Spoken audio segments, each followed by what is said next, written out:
Tiniyak ng pamunuan ng ABS-CBN Corporation at Zoe Broadcasting Network na ituloy ang kanilang partnership.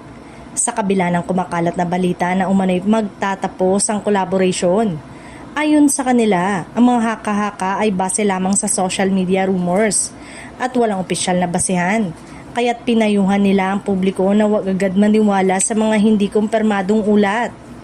Ayon sa opisyal na pahayag, patuloy ang pagpapalitan ng content at programa sa pagitan ng dalawang network. Kasama rito ang ilang primetime at weekend shows na makikita sa Zoe TV platform na nagbibigay daan para sa mas malawak na audience sa buong bansa. Pinapayagan nito ang ABS-CBN na maipagpatuloy ang pagpapalabas ng kanilang dekalidad na programa kahit limitado ang kanilang sariling broadcast coverage.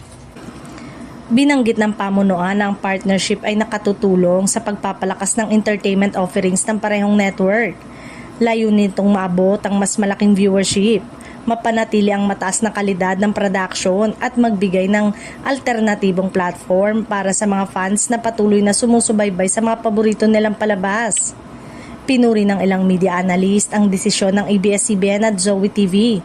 Ayon sa kanila, ang pagpapatuloy ng collaboration ay nakatutulong sa pagpapanatili ng loyal audience, pag-expand ng reach at pagbibigay ng mas maraming oportunidad para sa local artist at production team.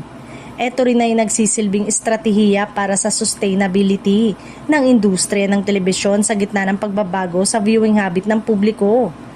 Sa kabila ng mga kumakalat na balibalita, tiniyak ng parehong network na ang kanilang collaboration ay matatag at hindi nagbabago.